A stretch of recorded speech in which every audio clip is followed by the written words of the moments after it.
Hello everyone. तो कैसे हैं आप सब? आई होप आप सब अच्छे होंगे। स्वागत है आप सभी का आपके अपने चैनल जुनून पढ़ाई का में। तो चलिए स्टार्ट करते हैं। हम लोग एसएसटी जो हमारा सीटेट पेपर 2 होता है उसमें एसएसटी के प्रीवियस ईयर क्वेश्चंस देख रहे हैं और अभी हम लोग 2018 में जो क्वेश्चंस पूछे गए थे उनको देख रहे हैं। 2 वीडियोस ऑलरेडी हमने इसकी बनाई हैं। 31 से लेकर के 35 तक के जो क्वेश्चंस थे वो हमने डिस्कस किए हैं। आज हम लोग 36 से लेकर के 90 तक जो क्वेश्चंस हैं वो पूरा का पूरा डिस्कस कर लेंगे। टोटल कितने क्वेश्चन पूछे जाते हैं? तो टोटल 60 क्वेश्चंस पूछे जाते हैं। ठीक है, तो चलिए स्टार्ट करते हैं। और अगर आपको वीडियो पसंद आए तो लाइक शेयर करना ना भूलें। चैनल को सब्सक्राइब करके रखें। आपको कंप्लीट एसएसटी की प्रिपरेशन इस चैनल पे कराई जा रही है, जिसमें हमने हिस्ट्री कंप्लीट करा दिया है, पॉलिटी भी लगभग कंप्लीट हो चुका है, 2-3 चैप्टर हैं वो भी जल्दी हो जाने हैं, और फिर बचा है ज्योग्राफी, जिसके लिए हम सोच रहे हैं कि नोटिफिकेशन आ जाए तो हम उसको करा देंगे। और लेकिन तब तक आप देखिए कि हिस्ट्री, ज्योग्राफी, पैडागोजी, सिविक्स सब कुछ साथ में हम लोग प्रीवियस ईयर के माध्यम से देख ही रहे हैं। तो चलिए स्टार्ट करते हैं। देखिए जो हमारा पहला क्वेश्चन है वो क्या कह रहे हैं, तो ये क्वेश्चन पॉलिटी से संबंधित है, लेकिन अगर आपने घर परिवार में गांव में रह रहे हैं तो आपको बिना पॉलिटी पढ़े भी ये वाला क्वेश्चन सॉल्व करने में मतलब कोई दिक्कत नहीं होगी। क्यों? क्योंकि चलिए देखिए क्या बात है। कह रहे हैं कि untouchability refers to the discrimination on the basis of, अर्थात जो अस्पृश्यता है यानी कि जो छुआछूत वाली बात आती है, छुआछूत, इसके आधार पर भेदभाव को संदर्भित करता है। अर्थात कौन से आधार हैं जिसके भेद मतलब कि जिसके आधार पर ये छुआछूत होता है। ऑप्शंस देखें। शारीरिक विकलांगता तो नहीं, ये असमानता का एक मतलब कि हो सकता है कि हाँ असमानता की जाती है इस आधार पर, लेकिन छुआछूत इसके आधार पर नहीं होता। लिंग, तो लिंग भी इसका आधार नहीं बनता है। जाति या फिर वंश, तो वंश नहीं, इसका जो सही उत्तर है वो जाति हो जाएगा। ठीक है, तो जो अनटचेबिलिटी है, अस्पृश्यता है या छुआछूत है, वो उसका आधार क्या है? उसका आधार है जातिगत व्यवस्था। ठीक है, उच्च जाति के लोग निम्न जाति के जो लोग हैं तथाकथित, उनके साथ अनटचेबिलिटी वाला जो बिहेवियर है वो अपनाते हैं। ठीक है, हालांकि ये कानूनन अपराध है। हमारे भारत देश के संविधान के भीतर जो हमारा भाग 3 है उसमें मौलिक अधिकार दिए गए हैं। उन मौलिक अधिकारों में पहला अधिकार जो है वो है समानता का अधिकार, और उसी समानता के अधिकार के तहत हमारा जो आर्टिकल है 14 से लेकर के 18 तक आता है, और इसी में एक मतलब कि आर्टिकल आ जाता है आर्टिकल 17। ठीक है, और इस आर्टिकल 17 में क्या बताया गया है कि जो छुआछूत है उसको समाप्त करना है, अस्पृश्यता को समाप्त करना, ये हमारे अनुच्छेद 17 के तहत दिया गया है। तो ये मतलब कि छुआछूत समाप्त हो, अस्पृश्यता का व्यवहार किसी के साथ ना होने पाए, ये एक व्यक्ति का मौलिक अधिकार है। ठीक है, तो इसको समाप्त करने के लिए गवर्नमेंट प्रयासरत है। चलिए अगला क्वेश्चन देखेंगे। इसका जो उत्तर है वो तो हो जाएगा ऑप्शन 3, अर्थात जाति अर्थात कास्ट। ठीक है, कास्ट बेस्ड जो है बनता है, जिसके आधार पर अनटचेबिलिटी जैसी कुप्रथा हमारे यहाँ रही है। चलिए अगले क्वेश्चन की बात करेंगे। क्वेश्चन नंबर 67 कह रहे हैं कि मुख्यमंत्री को कौन नियुक्त करते हैं, यानी कि who appoints the chief minister. Option देखें, the president, the prime minister, the governor, the chief justice of high court. ठीक है, तो इसका उत्तर क्या हो जाएगा? ऑफकोर्स इसका उत्तर हो जाएगा अपना ऑप्शन 3 वाला, अर्थात तीसरा जो विकल्प है वो इसका सही उत्तर हो जाएगा। जो हमारे राज्यों के सीएम होते हैं ना, उनकी नियुक्ति उस राज्य के राज्यपाल के द्वारा की जाती है। ठीक है, ऑप्शन जो 3 है वो सही हो जाएगा। अब देखिए जो राज्यपाल हैं इनकी नियुक्ति कौन करते हैं, तो राज्यपाल की नियुक्ति भैया हमारे राष्ट्रपति जी कर देते हैं, और राष्ट्रपति जी केवल राज्यपाल की ही नहीं प्रधानमंत्री की नियुक्ति भी करते हैं। ठीक है, तो ये सारे क्वेश्चंस को भी समझ लीजिए, याद रखिएगा। तो याद रखिए इसका उत्तर क्या हो जाएगा? राज्यपाल। ठीक है, तो राज्य के जो राज्यपाल हैं उनके द्वारा राज्य के सीएम की नियुक्ति की जाती है, और जो सीएम है जब वो बताते हैं कि हाँ मतलब कि उनके सिफारिश पे जो अन्य मंत्री हैं ना, उनकी नियुक्ति भी राज्यपाल के द्वारा की जाती है। तो ये क्वेश्चंस थोड़ा देख लीजिए।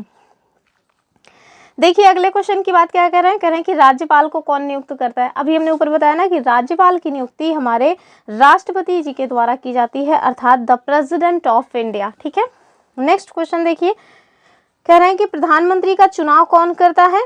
तो प्रधानमंत्री का जो चुनाव है ये थोड़ा मतलब कि क्वेश्चन एक तरह से ना अगर बहुत ध्यान से देखा जाए तो ठीक नहीं है, इस तरह का क्वेश्चन नहीं पूछना चाहिए था, लेकिन फिर भी आप देखिए कि एनसीईआरटी की जो क्लास 8 है ना उसमें इस तरह के पॉइंट्स दिए हुए हैं, तो इस वजह से हम लोग थोड़ा जो भी क्वेश्चन है जैसे क्वेश्चन है वैसे ही एनसीईआरटी में दिया है तो उसको उत्तर के हिसाब से देख लेंगे।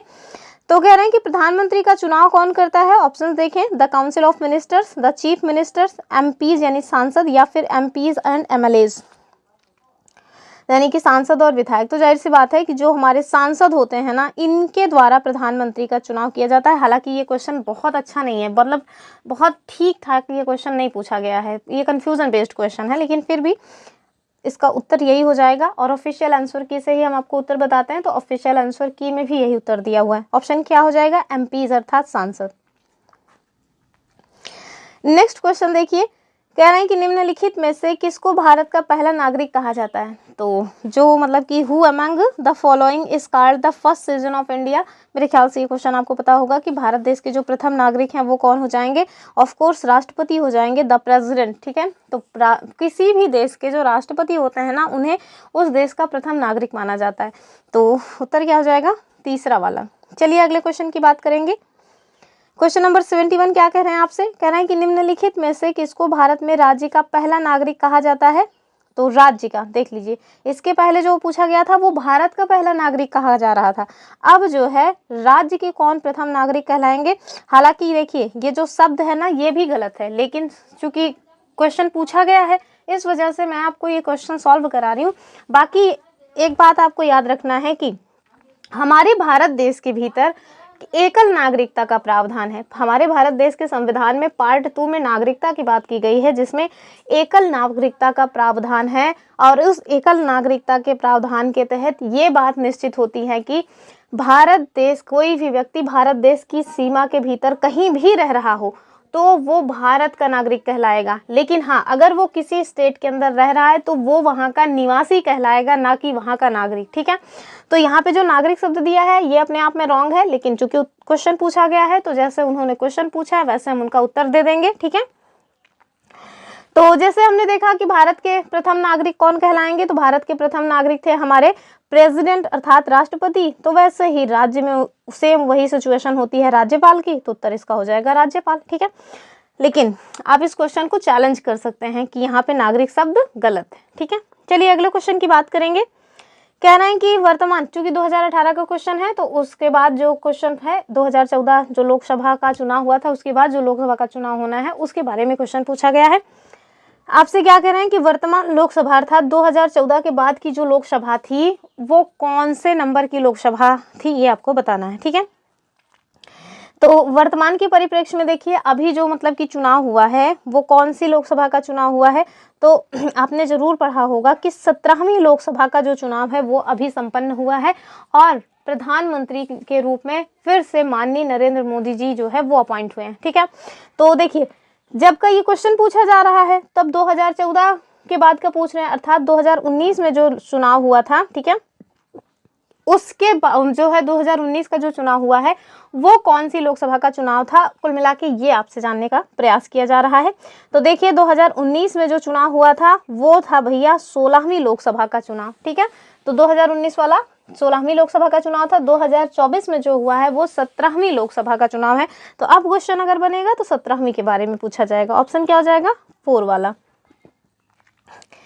अब देखिए इतने इजी क्वेश्चंस कौन पूछता है, लेकिन पूछे गए हैं कि भारत के वर्तमान राष्ट्रपति कौन है, तो उस टाइम के परिप्रेक्ष्य में आपको बताना है जिस टाइम का ये क्वेश्चन है।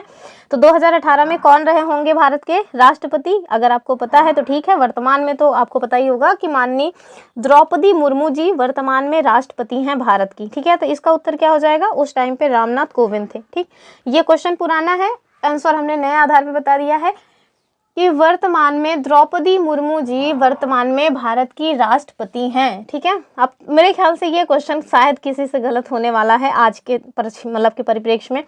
सोशल मीडिया का जमाना है, हर कोई जानता ही है लगभग। कह रहे हैं कि भारत के संविधान में निम्नलिखित में से किसका उल्लेख नहीं किया गया है। ठीक है, यानी कि which of the following is not mentioned in the constitution of India.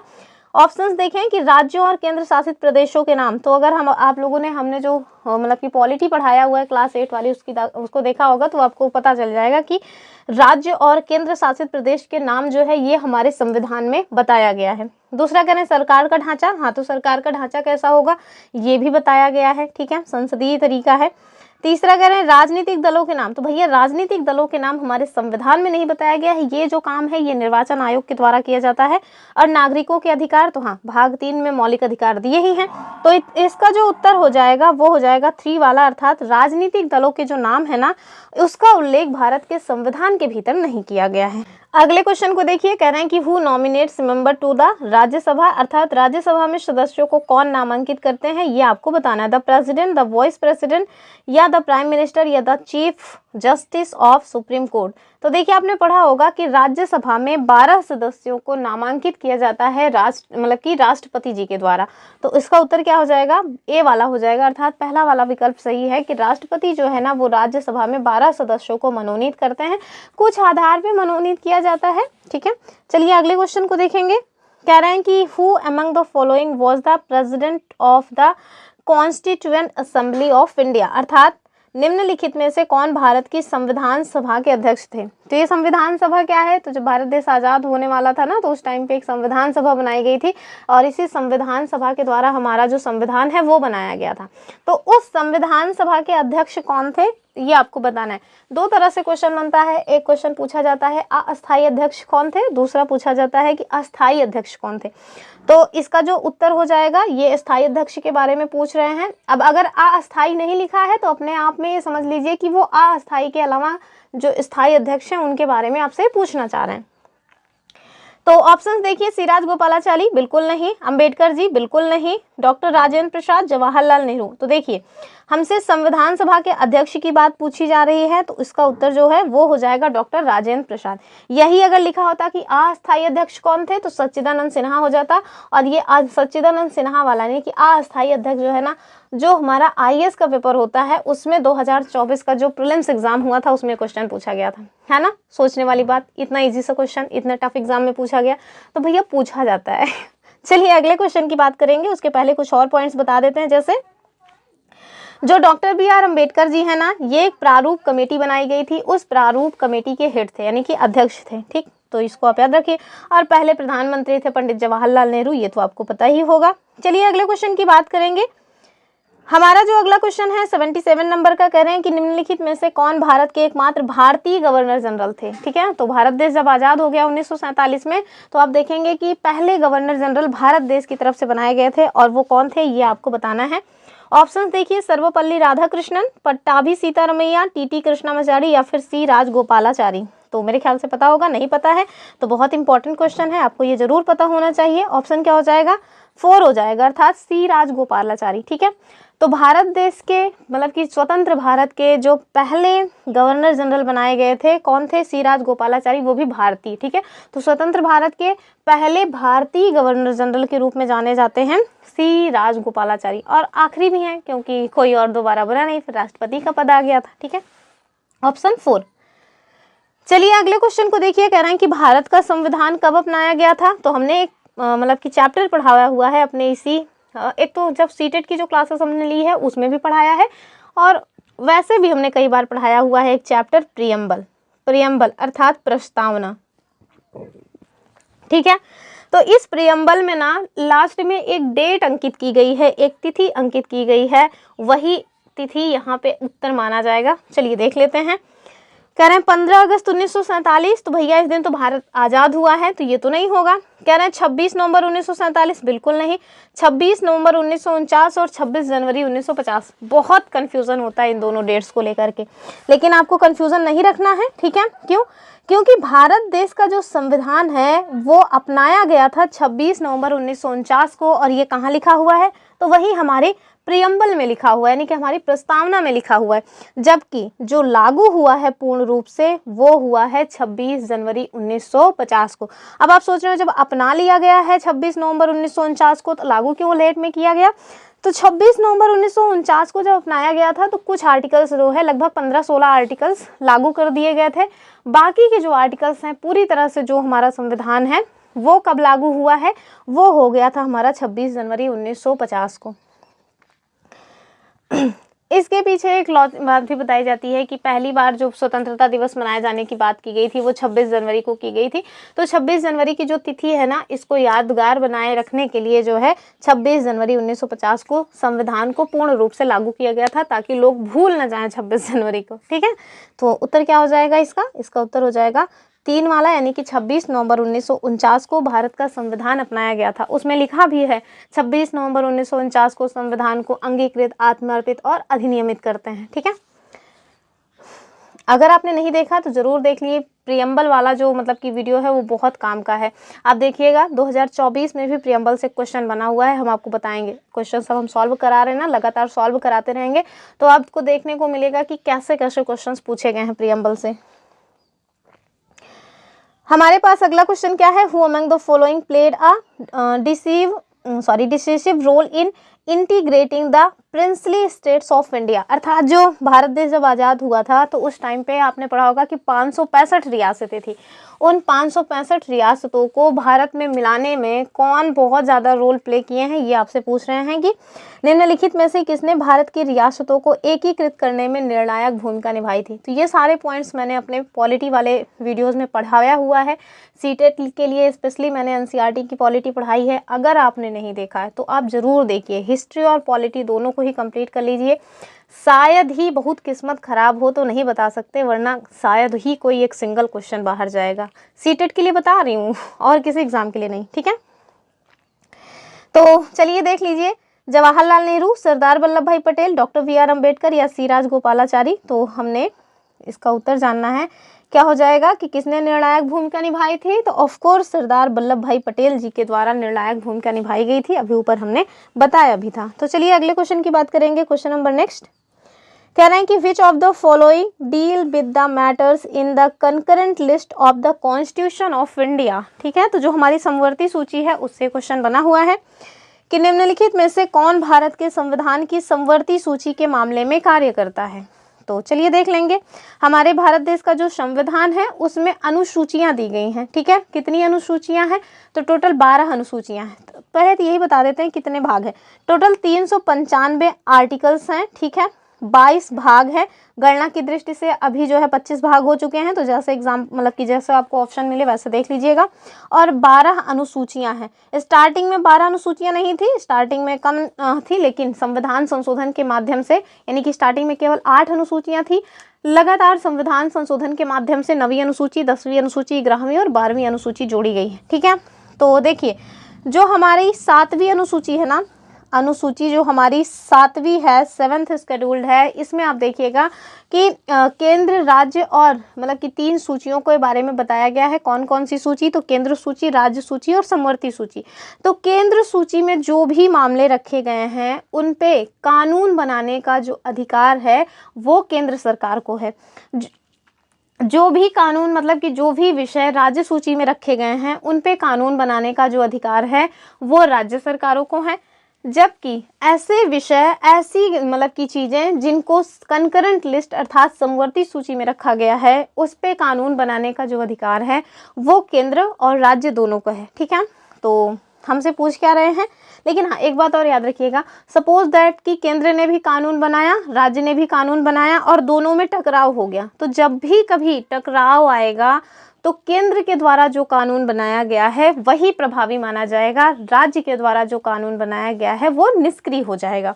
तो इसका उत्तर क्या हो जाएगा कि कंकरेंट लिस्ट अर्थात संविधान की जो समवर्ती सूची है इसके मामले में कार्य कौन करता है, तो राज्य सरकारें और केंद्र सरकारें दोनों की करती हैं। ठीक है, ऑप्शन पहला जो है इसका ठीक हो जाएगा। कहाँ पे ये सारे बात बताई गई है, तो जो हमारे संविधान की अनुसूची 7 है वहाँ पे बताई गई है। ये सारी चीज़ें मैंने ऑलरेडी पढ़ाई हुई हैं, संविधान की अनुसूचियाँ, संविधान के भाग, संविधान में जो हमारा भाग 3 है मौलिक कर्तव्य, डीपीएसपी, सब पढ़ाया हुआ है, सब इस पे वीडियो बना के डाले हुए हैं, आप उनको ज़रूर देखिए, आपको बहुत अच्छी समझ हो जाएगी। अगले क्वेश्चन को देखिए, कह रहे हैं कि who among the following was the chairman of the drafting committee in the constituent assembly of India. अभी हमने ऊपर बताया था कि जो प्रारूप समिति थी उसके अध्यक्ष कौन थे। तो निम्नलिखित में से कौन भारत के संविधान सभा में मसौदा समिति के अध्यक्ष थे, तो वही है भैया ड्राफ्टिंग कमेटी, जिसको हम लोग प्रारूप समिति कहते हैं, उन्हीं के अध्यक्ष के बारे में पूछ रहे हैं। अभी ऊपर बता के आ रहे हैं डॉक्टर राजेंद्र प्रसाद, उसके sorry for that, doctor VR. Ambedkar जो है वो उसके प्रारूप समिति के अध्यक्ष थे। ठीक है, राजेंद्र प्रसाद नहीं, राजेंद्र प्रसाद तो अस्थायी अध्यक्ष थे। तो नेक्स्ट क्वेश्चन देखिए, अगला क्वेश्चन क्या कह रहे हैं कि in the 18th century under whom did Bengal gradually break away from the Mughal control. अर्थात 18वीं सदी में किसके नेतृत्व में बंगाल धीरे धीरे मुगल नियंत्रण से अलग हो गया। तो कुल मिला के आपसे ये पूछ रहे हैं कि बंगाल की स्थापना किसने की थी और कुछ नहीं। ऑप्शन देखें, मुर्शिद कुली खां, नादिर शाह, अली वर्दी खां या फिर बुरहान उल मुल्क तो उत्तर देखिए क्या हो जाएगा, मुर्शिद कुली खान हो जाएगा। ठीक है, तो 82 का जो उत्तर है क्या हो जाएगा, मुर्शिद कुली खान हो जाएगा। मुर्शिद कुली खान के नेतृत्व में ही जो बंगाल है ना उसका जो है मतलब कि उदय हुआ था। ठीक है, नादिर शाह तो इसने तो 1739 में आक्रमण किया था भारत में, तो ये तो नहीं हो जाएगा। अलीवर्दी खां बाद में बंगाल के नवाब बने हैं और ये अब ठीक है। चलिए अगले क्वेश्चन की बात करेंगे, क्वेश्चन नंबर नेक्स्ट। और क्वेश्चन नंबर 83 क्या कह रहे हैं आपसे, कह रहे हैं कि निम्नलिखित में से किस गवर्नर जनरल ने फैसला किया कि बहादुर शाह जफर आखिरी मुगल सम्राट होंगे और उनकी मृत्यु के बाद किसी भी वंशज को शासक के रूप में पहचाना नहीं जाएगा, अर्थात कोई भी जो है बादशाह नहीं बनेगा, फिर जो भी उनके वंशज हैं ना वो सब केवल और केवल राजकुमार कहलाएंगे। इस तरह का स्टेटमेंट दिया गया था जो कि हमने हिस्ट्री में पढ़ाया हुआ है, क्लास 8 की हिस्ट्री में। ठीक है, ऑप्शन देखें, डलहौजी तो नहीं, विलियम बेंटिक बिल्कुल नहीं, कैनिंग या कार्नवालिस। उत्तर क्या हो जाएगा, तो देखिए जो कैनिंग है ना 1856 में इन्हीं के द्वारा कहा गया था ये बात। ठीक है, 1856 में कैनिंग ने कहा था, क्या कहा था कि अब मतलब कि कोई भी मुगल बादशाह का जो वंशज होगा वो राजकुमार अकेले रह जाएगा, किसी को भी बादशाह की पदवी नहीं दी जाएगी। कब कहा है, 1856 में कहा है।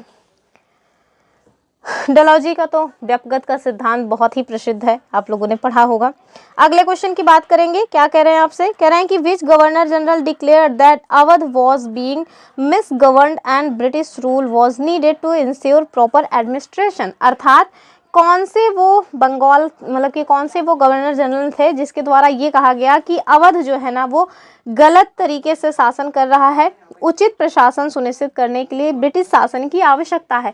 कुल मिलाकर के भैया किस तरह से अवध को हड़प करके अपने राज्य में मिला लिया जाए, ब्रिटिश शासन के तहत ला लिया जाए, ये उनका एक तरीका था। तो अवध को वो लोग जो व्यक्तिगत सिद्धांत था डलहौजी का कि मतलब कि अगर आपके पास आपका बायोलॉजिकल पुत्र नहीं है तो आपका जो राज्य है वो हम ले लेंगे, तो इस वाले सिस्टम से वो अपना मतलब कि राज्य उसको हड़प नहीं पा रहे थे। तो उन्होंने कहा ठीक नहीं लग रहा है, चलो कुशासन का आरोप लगा देते हैं। तो कुशासन का आरोप लगाया कि अवध के जो मतलब कि नवाब हैं, अवध के जो शासक हैं, उनके द्वारा ना मतलब सही से शासन नहीं किया जा रहा है, जनता बहुत त्रस्त है, इस वजह से वहाँ पे शासन व्यवस्था को सुदृढ़ बनाने के लिए अब हमें यहाँ पर अपना शासन जो है स्थापित करना पड़ेगा। तो ये सब कांड किसके द्वारा किया गया है, डलहौजी के द्वारा। सबसे ज़्यादा उसी को भूख थी राज्यों को हड़पने की। ठीक है, उत्तर क्या हो जाएगा, तीसरा वाला हो जाएगा इसका उत्तर, 84 का 3। चलिए अगले क्वेश्चन की बात करेंगे, और ये कब की घटना है, तो 1856 की है। अगले क्वेश्चन को देखिए, कह रहे हैं कि which ruler of Kanpur called himself Peshwa, अर्थात कानपुर के किस शासक ने अपने आप को पेशवा घोषित किया था, ये आपको बताना है। ऑप्शन देखिए, नाना साहब, बाजीराव प्रथम, बाजीराव द्वितीय या फिर बहादुर शाह जफर। पहले क्वेश्चंस बहुत इजी पूछे जाते थे, वन लाइनर टाइप के, अब क्वेश्चंस काफ़ी टफ पूछे जाने लगे, स्टेटमेंट भर भर के आने लगे।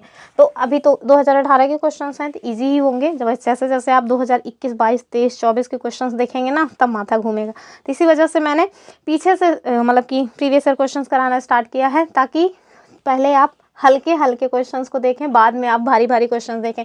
इकट्ठे अगर आप भारी भारी क्वेश्चंस देखते हैं ना तो फिर हड़बड़ा जाते हैं, देखने का मन नहीं करता। जैसे हमने जिस तरह से क्वेश्चंस वर्तमान में है उसी तरह के क्वेश्चंस बना करके अपना 6 to 8 की जो एनसीईआरटी हिस्ट्री है कवर कराया, लेकिन उसको लोगों ने देखा नहीं। क्यों? क्योंकि भाई टफ है। चलिए अगले क्वेश्चन को देखिए और इसका उत्तर देखिए। तो कानपुर के किस शासक ने अपने आप को पेशवा घोषित किया था? ऑफकोर्स इसका जो उत्तर है वो हो जाएगा नाना साहब। ठीक है, तो नाना साहब के द्वारा अपने आप को पेशवा घोषित किया गया था। नेक्स्ट क्वेश्चन देखिए, कह रहे हैं कि कारखाने के विषय में पढ़ाने के लिए सबसे उपयोगी विधि कौन सी होगी? तो ये हमारा पैडागोजी का क्वेश्चन है। ऑप्शंस देखिए, एक कहानी सुनाना, तो कहानी सुना करके आप क्या कर लेंगे? राजा रानी कहानी सुनाने से थोड़ी ना बच्चों को कारखाने के बारे में जानकारी होगी। कह रहे हैं किसी विशेषज्ञ को निमंत्रित करना, तो ये भी बकवास चीज है। हाँ, आप देखिए कि इसका जो सबसे सटीक उत्तर होगा ना कि किसी औद्योगिक कारखाने की यात्रा आयोजित करना। कहीं कोई औद्योगिक कारखाना है, वहाँ पे बच्चों को ले चल के वहाँ की जो चीज़ें हैं, वहाँ की जो कार्य प्रणाली है, उन सब से उनको अवगत कराया जाए। ठीक है, ऑप्शन 3। अगले क्वेश्चन को देखिए, तो ये उस टाइम के करंट अफेयर का क्वेश्चन था कि एडुसैट, मतलब कि जो EDUSAT एडुसैट है ना, इससे क्या अभिप्राय है? तो ये भैया एक क्या था, मतलब कि कह रहे हैं रॉकेट जिसका उपयोग मानव निर्मित उपग्रहों को सूर्य की कक्षा में स्थापित करने के लिए किया जाता है। दूसरा क्या कह रहे हैं? दूसरा कह रहे हैं कि सौर मंडल में खोजा गया एक उपग्रह है। मतलब कि उसमें एक नया ग्रह, बिल्कुल नहीं।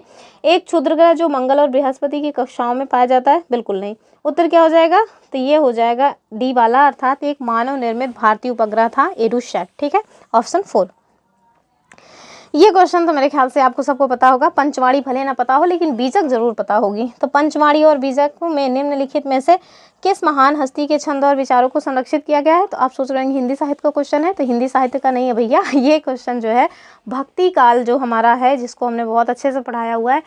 देखिए हिस्ट्री मैंने बहुत अच्छे से पढ़ाया हुआ, उसमें कोई दो राय नहीं। आप मेरी पूरी हिस्ट्री की जो प्लेलिस्ट बनी हुई है, लगभग 35-40 के आसपास वीडियो है, उसको ज़रूर देख लीजिए। आप उसको देख लेंगे ना, हिस्ट्री का कोई क्वेश्चन सीटेट लेवल का आपके हाथ से बच के नहीं जाने पाएगा। तो चलिए इसको देख लीजिए कि किनके द्वारा ये पंचवाड़ी और बीजक में किनके द्वारा जो छंद हैं उनको संरक्षित किया गया है। क्या हो जाएगा इसका उत्तर? ऑप्शन 2 वाला हो जाएगा, अर्थात कबीरदास के। ठीक है, ऑप्शन 2। सेकेंड लास्ट क्वेश्चन देखिए, कह रहे हैं कि एलोरा की गुफा की भित्ति चित्र जिसमें विष्णु को नरसिंह अर्थात पुरुष सिंह के रूप में दिखाया गया, किस काल की कृति है? तो इसका उत्तर हो जाएगा हमारा राष्ट्रकूट काल। ठीक है, तो ये भी हमने कराया ही है। लास्ट क्वेश्चन देखिए, कह रहे हैं कि निम्नलिखित में से कौन सा संगठन उपनिषद में आस्था रखता था? ब्रह्म समाज, रामकृष्ण मिशन, सत्यशोधक या फिर सेवा समाज? तो मेरे ख्याल से आपको शायद ये क्वेश्चन थोड़ा ना पता हो। उत्तर क्या हो जाएगा? ब्रह्म समाज। ठीक है, तो ब्रह्म समाज जिसकी स्थापना राजा राम मोहन राय जी के द्वारा की गई थी, वो उपनिषद में आस्था रखते थे। ठीक है, लेकिन ये जो मूर्ति पूजा वगैरह है, बहुदेववाद है, इन सब में उनका भरोसा नहीं था। वो एकेश्वरवादी किस्म के थे। देखिए रामकृष्ण मिशन, तो आप मुझे कमेंट करके बताइएगा कि रामकृष्ण मिशन जो है उसकी स्थापना किसके द्वारा की गई थी? सत्यशोधक समाज, ये जो है ना ज्योतिबा राव फुले जी के द्वारा इसको स्थापना की गई थी। तो इन सारे पॉइंट्स को भी आप याद रख सकते हैं। तो आज हमने जो भी क्वेश्चंस थे मतलब उसको समाप्त कर दिया है। 2018 के जितने क्वेश्चंस पूछे गए थे पेपर 2 SST में, वो सब हमने देख लिया है। टोटल 60 क्वेश्चन थे। 60 के 60 क्वेश्चंस हमने 3 वीडियोस में कवर किए हैं। तो वीडियोस की लेंथ काफ़ी बड़ी ना होने पाए, इस वजह से छोटी वीडियो रहे, इस वजह से थोड़ा ज़्यादा क्लासेस लेनी पड़ती हैं। तो चलिए ये रही आज की अपनी वीडियो। आई होप आपको वीडियो पसंद आई होगी। वीडियो पसंद आई है तो लाइक शेयर करना ना भूलें। आज हम लोग ना मैथ जो हमारा मतलब कि 1 से 5 के लिए अर्थात प्राइमरी के लिए जो सीटेट का एग्ज़ाम होता है, उसमें जो मैथ के क्वेश्चंस हैं, ऐसे क्वेश्चंस जिनको ना मतलब कि आपको मैथ्स आती हो ना आती हो कोई मैटर नहीं करता है, आप उसको बिना मैथ के आए ही सॉल्व कर सकते हैं। तो ऐसे क्वेश्चंस को हम आज सॉल्व करके देखेंगे कि कैसे आपको मैथ्स नहीं आती है फिर भी डरने की ज़रूरत नहीं है। कुछ चीज़ें अगर आपको जोड़ घटाना गुणा भाग नॉर्मल आ रहा है तो भी आप अच्छे से मैथ्स में पास कर सकते हैं। ठीक है, तो बहुत सारे लोगों को बहुत डर रहता है कि हाय राम कैसे होगा, जैसे मुझे भी बहुत रहता है हाय राम कैसे होगा मैथ। तो आप चूँकि मैंने ये सारी सिचुएशन झेली हुई है, मैथ्स में बहुत हाथ तंग रहा है, लेकिन बावजूद इसके सीटेट क्लियर किया है और इतना स्कोर भी किया है कि मैथ्स में पास हो गए हैं, फेल नहीं हुए हैं। तो वही सारी चीज़ें हम आपको बताएंगे कि कैसे हम मतलब कि बहुत कम नॉलेज में भी, बहुत हमको एडवांस मैथ्स नहीं आती, उसके बावजूद भी मैथ्स में एक ठीक ठाक स्कोर करके एग्ज़ाम क्लियर कर सकते हैं और एक क्वेश्चन भी आपको सॉल्व कराएंगे। ठीक है, तो लगातार क्लासेस के साथ बने रहिए। फिर मिलेंगे अपनी अगली वीडियो में। लाइक शेयर करना ना भूलें, चैनल को सब्सक्राइब करें, अपने फ्रेंड्स के साथ शेयर ज़रूर कर दिया करें। ये हमारी बहुत ही हम्बल रिक्वेस्ट है आपसे। चलिए फिर मिलते हैं, तब तक के लिए जय हिंद।